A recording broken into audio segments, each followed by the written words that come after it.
I want to learn the connections that he put out there for us to find. And Passover is one of the ways I do that.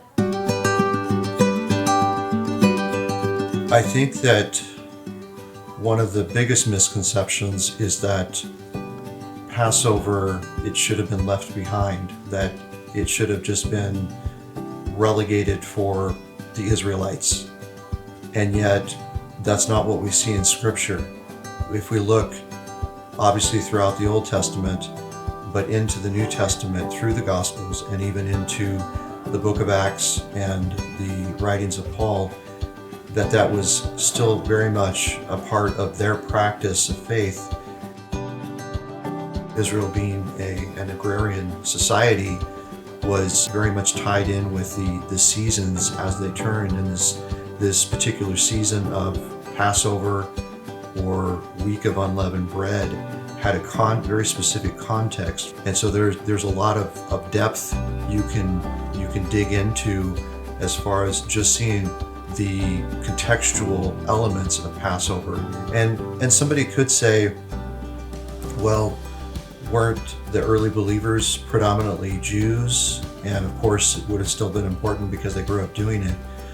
But if we, as believers who are grafted into Israel, can at least learn to walk in these things to some degree, then I see great benefit, at the very least, for our understanding about what Yeshua did, why it was such a big deal for him to go through that process, thinking about the Garden of Gethsemane just the night before he knew he would be that sacrifice on behalf of humanity. And there's so many other details that are so parallel to that week for the Israelites in Egypt that we can glean a lot from that. And I think for us, understanding it is more of an honoring. We can't literally observe the Feast of Passover, and I don't believe that we are commanded to. But for me, it's more of a treasure trove of so much wealth that we have that's found in the Torah. Like Paul said, these things that were written were given for our example.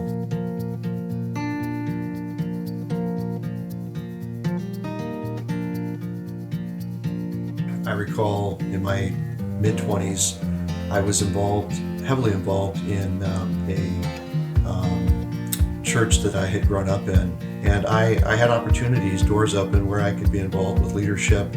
And the pastor took an interest in me and wanted to invest in me.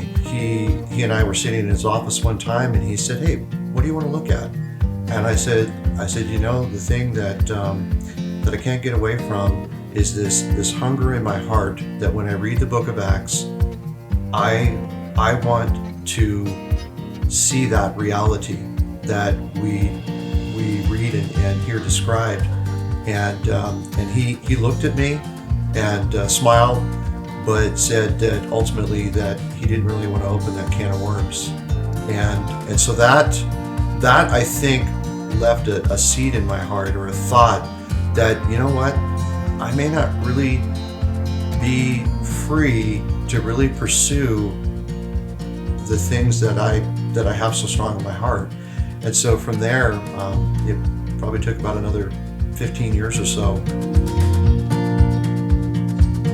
When you look at the interactions of Yeshua or Jesus with the people that were challenging him, that many of them had an agenda, and that agenda became clear by the kinds of questions that they asked of him, or the accusations they made against him.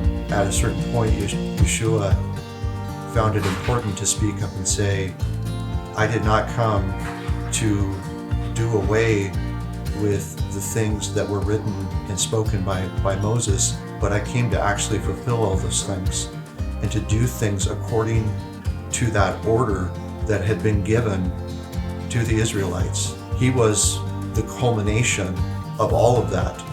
And that's why humanity, including the Israelites, don't even have a hope or a prayer of fulfilling all of those things that are so important to the Father apart from our faith in Yeshua.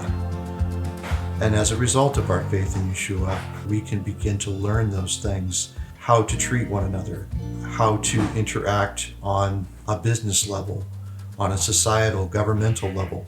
There are things that are can be gleaned, and wisdom that can be found in studying these things and embracing them, and even to whatever degree we can, walking in them.